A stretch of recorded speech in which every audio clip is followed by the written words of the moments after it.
Sénat, avec le soutien de la Mutuelle nationale territoriale, la Mutuelle des agents des services publics locaux et Adviso Partners, cession, acquisition et transmission d'entreprises, nos territoires ont de la valeur, vous présente le Journal des territoires.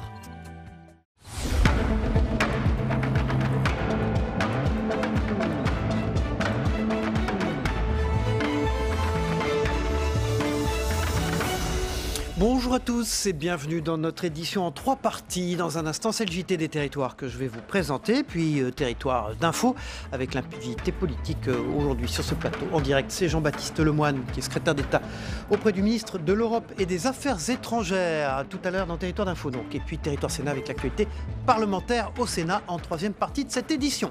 Tout de suite, c'est le JT des territoires. On s'y retrouve dans un tout petit instant. Bonjour à ceux qui nous rejoignent pour ce JT des territoires. C'est un chantier de plusieurs années. Les navettes passagers d'Eurotunnel, qui ont aujourd'hui 25 ans, doivent être modernisées. Et c'est le constructeur ferroviaire Bombardier qui a été choisi pour réaliser les travaux, estimés à plus de 150 millions d'euros. Une initiative qui devrait permettre de créer divers emplois, comme nous l'explique Caroline Fichten pour WEO TV dans le Nord, cette chaîne partenaire. En circulation depuis 25 ans, les navettes passagers d'Eurotunnel avaient besoin d'une bonne cure de jouvence et au-delà de cela, d'une modernisation. Un chantier conséquent jusqu'en 2026.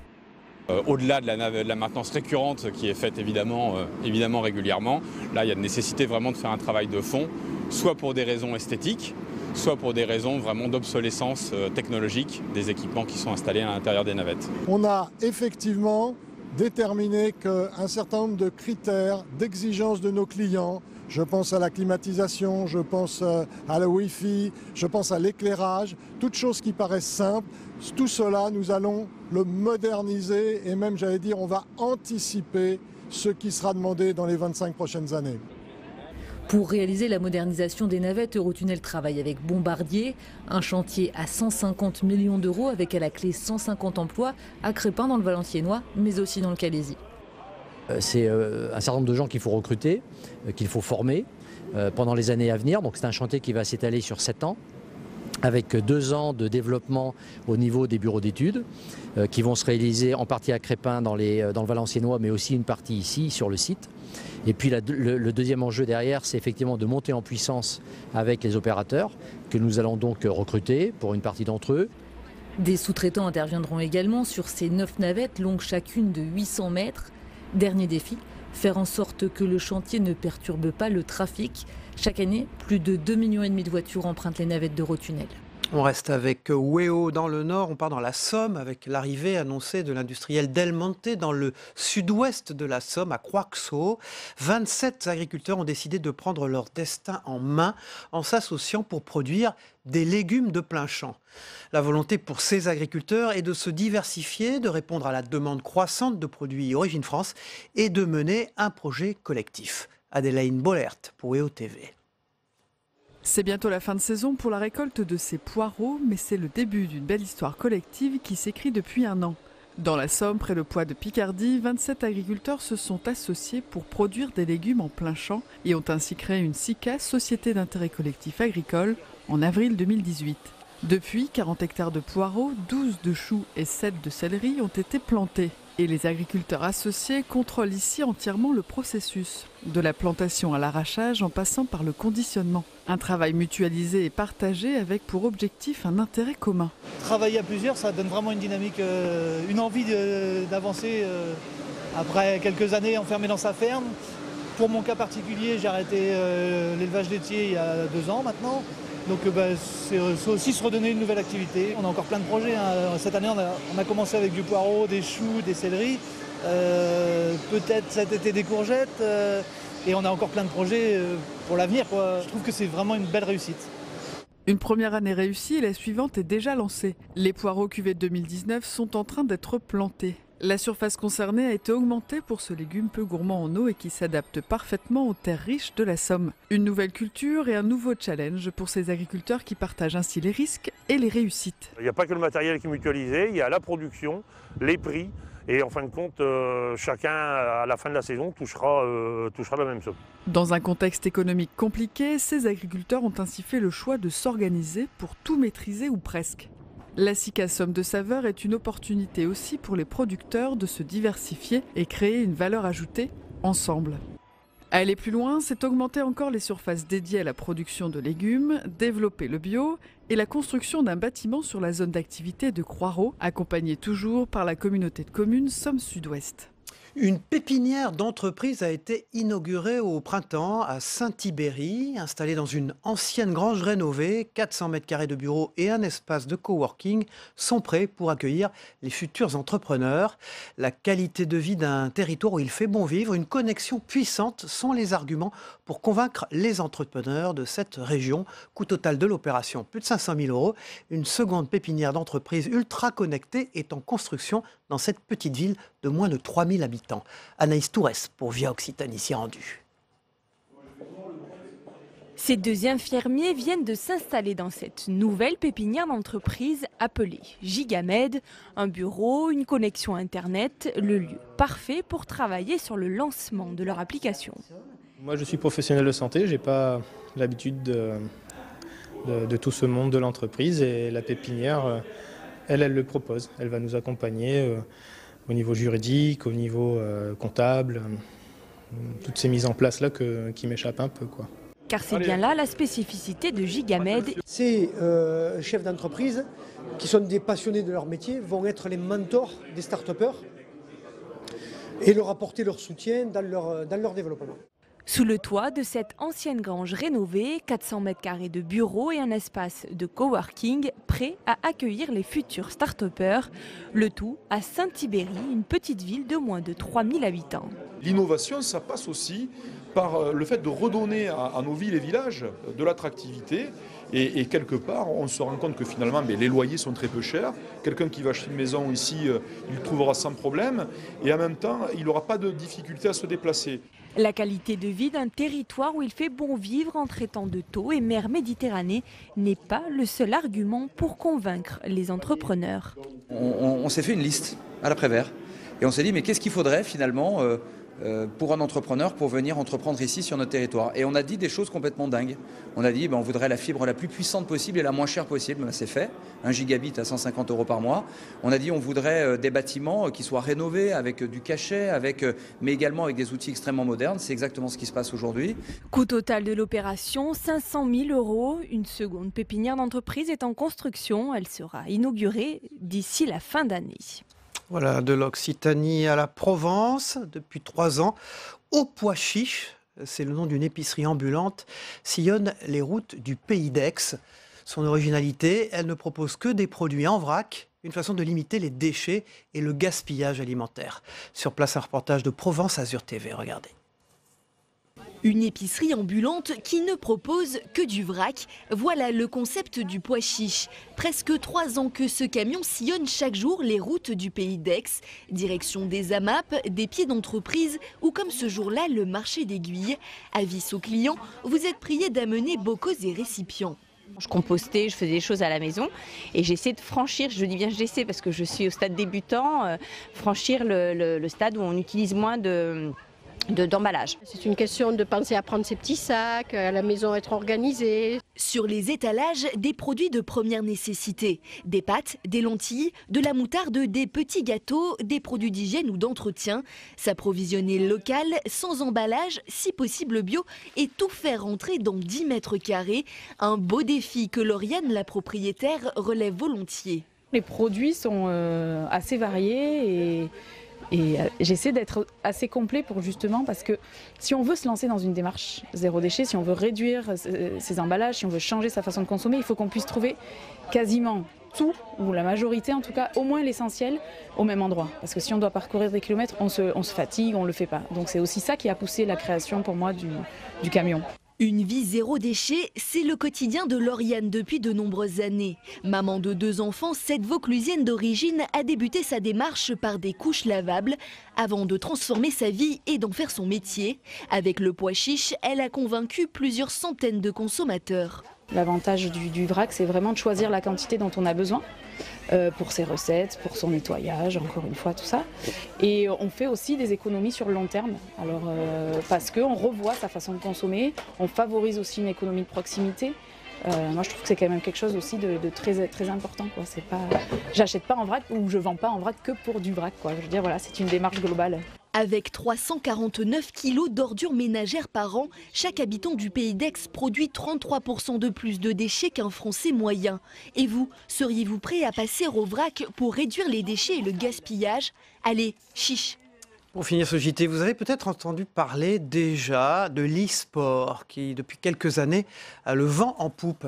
Ici, il n'est plus question de simples jeux vidéo, mais bien d'un secteur qui recrute. Voilà pourquoi les formations se multiplient, comme ici à Épinal, vous allez le voir, avec l'Hélios Gaming School, que nous fait découvrir Anthony Sapp pour Via Vosges, notre partenaire. Une main sur la souris, l'autre sur le clavier et les yeux toujours rivés sur l'écran. Autrefois, le jeu vidéo était une passion, il est devenu un métier ces dernières années. Avec l'essor de ce que l'on appelle l'e-sport, comprenez le sport électronique ou virtuel. Et qui dit métier dit formation, un rêve devenu réalité pour beaucoup avec l'implantation à Épinal d'une école spécialisée, Hélios Gaming School, en partenariat avec la communauté d'agglomération à l'origine du projet et qui met des locaux à disposition, et la Chambre de commerce et d'industrie des Vosges. Tous les matins, les étudiants vont suivre des cours dits théoriques. Donc, ce sont des cours de communication, de droit, de graphisme, de streaming, de vidéo, de négociation commerciale. C'est assez riche, mais on donne toutes les clés en fait pour pouvoir réussir et percer dans le milieu de l'e-sport où, dans tous les cas, toutes ces connaissances sont transposables dans le milieu classique. Il y a 2 ans, la même formation ouvrait ses portes en Moselle avec, et comme ce sera le cas à Épinal en septembre, des coachs experts, spécialistes du gaming sur des titres mondialement connus comme League of Legends ou Rainbow Six. Ils sont aujourd'hui passés professionnels.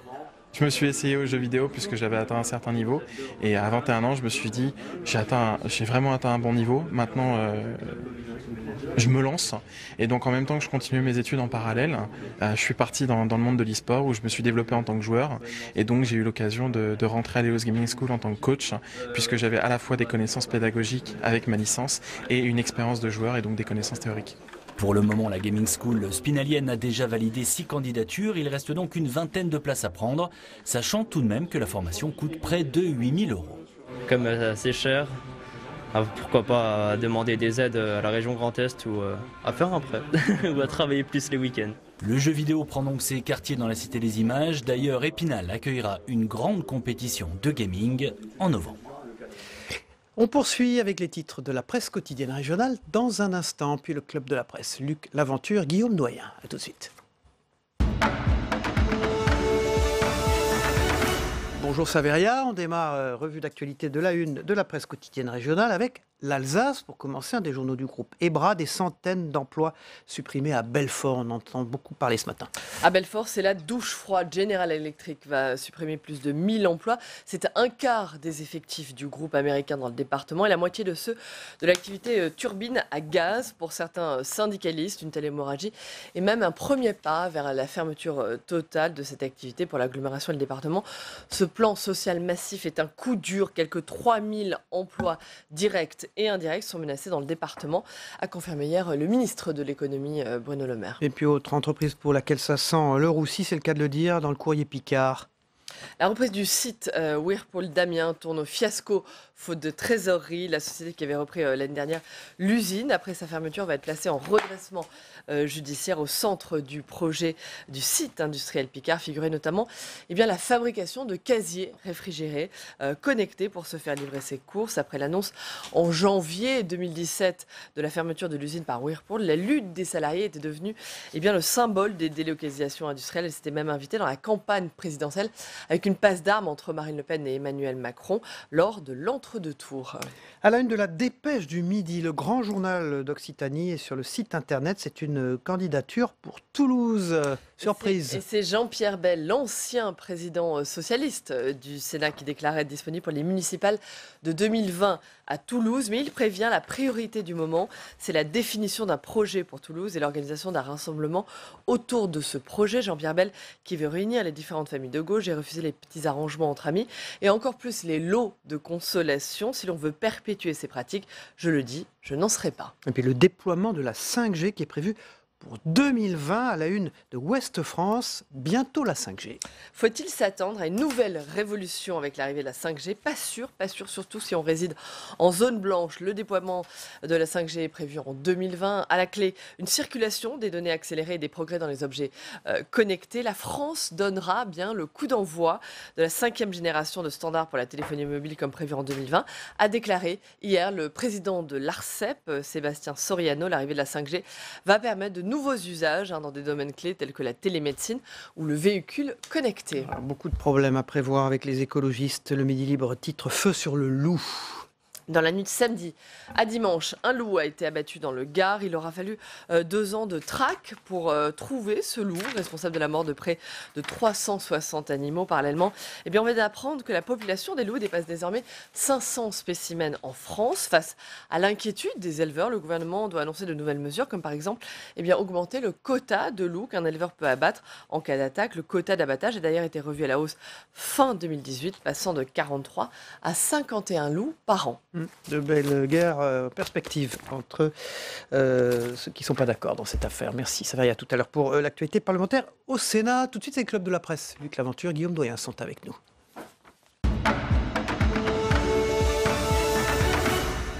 Les élections européennes vont nous occuper ce matin. Bonjour Luc Laventure, vous dirigez Outre-mer 360, une télévision et un site Outre-mer. Et puis les trains. Toujours les trains, encore les trains. Bonjour Guillaume Doyen, vous dirigez la Gazette des communes, des départements et des régions. Et ces trains occupent aussi beaucoup les régions. On en parlera avec vous dans un instant.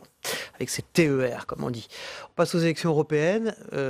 Pourquoi les Outre-mer ont-ils voté autant Rassemblement national? C'est une première. C'est une première, mais on s'y attendait un petit peu. 2 choses. D'abord, 2010, on a un chiffre minime, 10%. Du Front National. Le Rassemblement National a raflé la mise pratiquement sur tous les territoires et départements, tous les départements d'outre-mer, à l'exception de la Polynésie, de Wallis-et-Futuna, et effectivement, et de la Martinique. Et la Martinique qui fait comme d'habitude figure de résistance en permanence. Alors ceux qui font pas figure de résistance, c'est la Réunion, où j'ai lu que... 34 communes. Ah oui, 24 communes, c'est 24 communes. Voilà, ils ont raflé la mise. Alors, la réunion normale, parce qu'effectivement, on s'aperçoit que la crise des Gilets jaunes a été très prégnante à la Réunion, notamment au mois de novembre, et qu'effectivement, il y avait un beau terreau là. Elle avait déjà fait un bon score, Marine Le Pen, il faut dire. Tout à fait. Et également la même chose à Mayotte, aggravée par le fait d'une population de migrants, qui fait qu'effectivement, les choses sont très exacerbées à la Réunion et surtout à Mayotte. La surprise, c'est que la France insoumise n'a pas du tout performé. Oui, mais la France insoumise n'a pas performé, mais Younous Omarjee qui a montré au cours des dernières années qu'il était quand même, il a reçu un prix d'ailleurs de la presse parlementaire européenne, qui a été quand même, qui est considéré comme un bon député européen, il a fait un excellent travail, notamment sur les questions de la pêche et notamment sur les RUP. Il a quand même résisté un peu partout. Et je pense que alors, quand vous posez la question de savoir pourquoi. Pourquoi? Parce qu'effectivement, il y a un sentiment confus que les choses ne sont pas prises au sérieux s'agissant des Outre-mer, en tout cas par le bon bout. Et effectivement, régulièrement, et ça s'est vu depuis Nicolas Sarkozy en passant par François Hollande, chaque fois qu'il y a quelque chose, on pose la question... Le statut, on fait des élections, on pose des questions, on fait des états généraux, on fait des assises, et tout cela se perd, si je puis dire, dans les sables. Et effectivement, il y a un sentiment d'exaspération par rapport aux vrais problèmes quotidiens des gens d'outre-mer. Ça vous a surpris, Guillaume Doyen? Oui, ça me surprend. Le Rassemblement national maintenant. Oui, Rassemblement national dans les Outre-mer, ça signifie qu'il réussit son opération de dédiabolisation. Il était quand même pas le bienvenu, que je sache, là encore, auparavant. C'est la Martinique. La Martinique, vous vous souvenez, c'est le seul département français où un représentant de la République n'a pas pu atterrir, puisque Jean-Marie Le Pen avait été interdit par la population de présence sur le sol de la Martinique. On est bien loin de ça. Mais sur la dédiabolisation, vous avez raison, et je m'en suis aperçu notamment lors du Salon de l'Agriculture, où effectivement il y a eu un contact très fort une présence très forte de Marine Le Pen sur les stands de l'outre-mer. Est-ce que ça ne tient pas aussi à la personnalité de la tête de liste, Jordan Bardella, qui était quand même jeune, nouveau dans le paysage, avec un profil un peu atypique par rapport au Probablement qu'il ne traîne pas les mêmes casseroles que les autres. Et le langage nouveau, oui. Un langage nouveau, un style nouveau, et puis pas les mêmes antécédents de racisme qu'avaient les autres tout de même. Donc il va y avoir maintenant pour le Front National, peut-être, pour le Rassemblement National, peut-être un deuxième objectif qui sera celui de s'implanter dans les quartiers populaires où il y a les descendants d'une population immigrée. Mais là, je parle de la métropole, si vous voulez, pardon, de l'Hexagone. De l'Hexagone. Absolument. Donc là, il y a un deuxième objectif pour continuer la dédiabolisation. Ça peut être ça. Mais on voit que dans l'entourage de Marine Le Pen et de Bardella, il reste quand même un vieux fond et de fiefés antisémites. C'est durable, ce positionnement du Rassemblement National dans les Outre-mer, selon vous? Ça peut être transformé pour les prochaines élections, laissé peut-être transformé? Laisser peut-être transformé s'il n'y a pas un sursaut, s'il n'y a pas une façon de regarder les choses de façon différente, les appréhender de façon différente et sortir effectivement, ce que je disais tout à l'heure, des vieux schémas qui sont « Ah, ces gens ne sont pas contents, alors on va leur poser la question de savoir s'ils restent français ou pas ». Il faut dépasser il faut casser ce cadre et effectivement aller au plus près des besoins quotidiens des gens sur place. Luc Laventure, et les intégrer à cette réflexion. Pourquoi les Outre-mer ont-ils voté Rassemblement National dans Outre-mer 360, qui est derrière vous, qu'on peut regarder sur le site internet. Outre-mer 360, que vous dirigez. Guillaume Doyen, ce sont les régions qui prennent le train de la concurrence avec ces fameux TER. On parle vous savez très souvent. C'est une conséquence de l'action de l'Union européenne, la libéralisation du transport ferroviaire de passagers et du fret. Donc oui, effectivement, là on revient aux régions si vous voulez, mais c'est un mouvement qui a été lancé par l'Europe. Aujourd'hui, les régions vont pouvoir choisir quels sont les opérateurs. 4 régions à la pointe, le Grand Est, Hauts-de-France, Pays de la Loire et Provence-Alpes-Côte d'Azur, on peut l'imaginer. Voilà, donc ouverture à la concurrence. Bien sûr, vos trains régionaux, vous allez pouvoir voir circuler autre chose que des trains SNCF. Ils vont être à l'heure du coup ?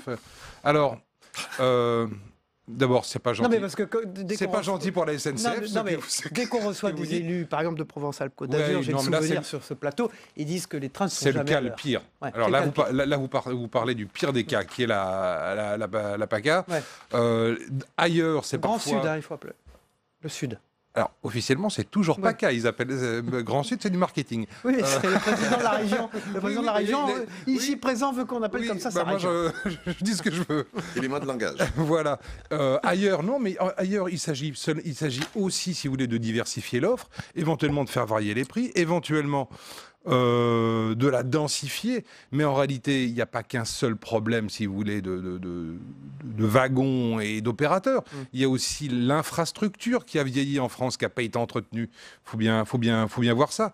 La SNCF, c'est plus elle qui entretient les voies, c'est une autre compagnie, vous savez. Donc on a séparé les deux, l'infrastructure du matériel roulant. Comment on est arrivé en France, Guillaume Doyen, à autant de différences entre les TGV ultra performants, la LGV qui dessert Rennes ou Bordeaux en 2 heures pour Bordeaux, encore moins pour Rennes, et ces trains qui datent, on a envie de dire, du 19e siècle. Non, mais je veux dire, c'est un choix politique très... Qui sont visiblement, quand on les voit, ces trains, notamment en banlieue, etc., qui sont totalement... C'est un choix d'aménagement du territoire très net. On va favoriser les métropoles, on va créer des métropoles parce qu'elles sont des lieux de développement économique, parce qu'on va spécialiser ces métropoles, parce que c'est là qu'est la création. Absolument. C'est là que... On a décidé de choisir effectivement... On a choisi la grande ville de l'argent contre dans les grandes villes. Les Absolument. petites. C'est là-dedans. Et elles ont... Et d'ailleurs, ça a marché. Il suffit de la regarder, d'y aller pour constater qu'elles se sont considérablement développées, qu'elles sont plus belles, mieux entretenues. Bretagne notamment. Etc. Qu'elles ont des universités, qu'elles ont des hôpitaux, etc. Donc, on a fait le choix des grandes villes. Ça n'a pas été sans conséquence. On sait qui ont... Les gouvernements qui se sont succédés. Tous. C'est une sans idéologie. exception. Tous. Alors, attendez, les milliards qu'il faut pour construire une ligne à grande vitesse. Ouais. Aujourd'hui, quand même, oui, vous pouvez quand même aller de Lyon à Rennes sans passer par Paris en TGV. C'est absolument extraordinaire ce qui s'est produit et l'argent qui a été injecté là-dedans. Et un des problèmes que ça a posé, c'est que le délaissement, si vous voulez, des villes moyennes ou intermédiaires ou médianes, peu importe comment on les appelle, et des bourgades, a créé la crise, a participé à la création d'une crise qu'on a connue sous le nom de mouvement des Gilets jaunes. Bien sûr. Merci Guillaume Doyen. Donc c'est TER, hein. Les régions prennent le train de la concurrence en marche, puisque c'est pas la mode de dire ça.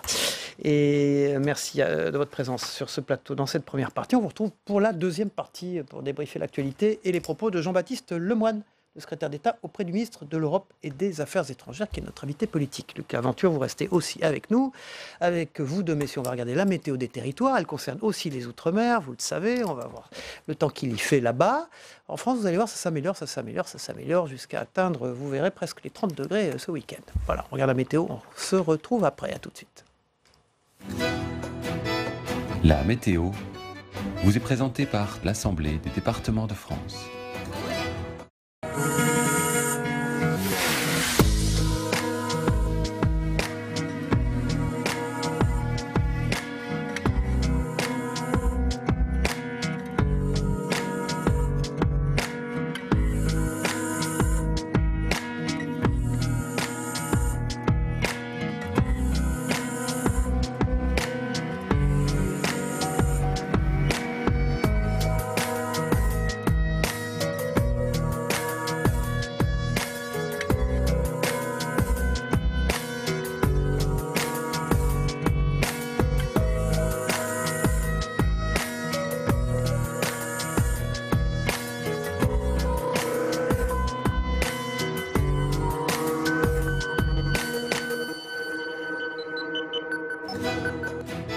C'était la météo avec l'Assemblée des départements de France.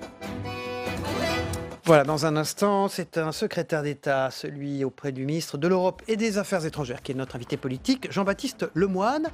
Juste avant cela, on va se rendre du côté du reste du monde. C'est le Zap Monde de TV5 Monde en Malaisie, qui ne veut plus servir de décharge au monde entier. Vous allez le voir dans ces images spectaculaires. En Argentine, avec le débat sur la légalisation de l'avortement qui est relancé et les femmes qui manifestent. Et enfin à Bruxelles, où la succession de Jean-Claude Juncker occupe tous les esprits. On en parlera avec le secrétaire d'État auprès du ministre des Affaires étrangères dans un instant. On regarde le Zap Monde, on se retrouve après. Public Sénat, avec le soutien de la Mutuelle nationale territoriale, la Mutuelle des agents des services publics locaux et Adviso Partners, cession, acquisition et transmission d'entreprises, nos territoires ont de la valeur, vous ont présenté le Journal des territoires.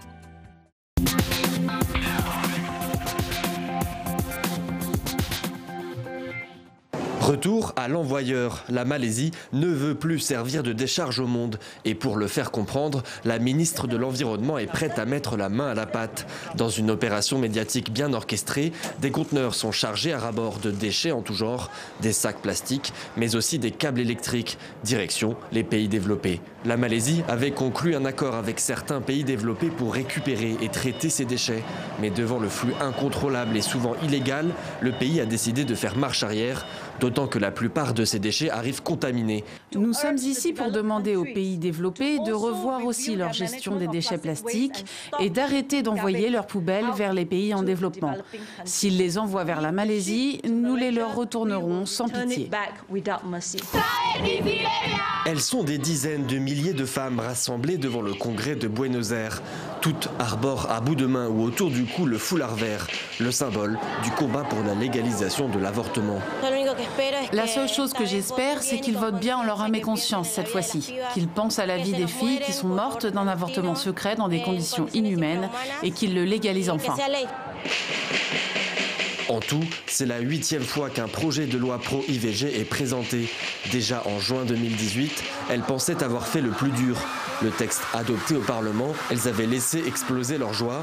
Mais quelques semaines plus tard, c'est la douche froide. Le Sénat s'y oppose. Alors aujourd'hui, les militantes sont de retour dans la rue, bien décidées à poursuivre la lutte. Qui pour succéder à Jean-Claude Juncker et accéder à la présidence tant convoitée de la Commission européenne, le pouvoir exécutif de l'Union. Voici les 4 grands prétendants. Manfred Weber, le parlementaire. Face à lui, Frans Timmermans, le numéro 2. Ce néerlandais polyglotte est l'actuel vice-président de Jean-Claude Juncker. Les libéraux, au centre, sont aussi dans la course avec la danoise Margrethe Vestager, la dame de fer. Dernier favori, Michel Barnier, l'outsider. Ce Français est le négociateur du Brexit pour l'Union européenne et a été commissaire à 2 reprises.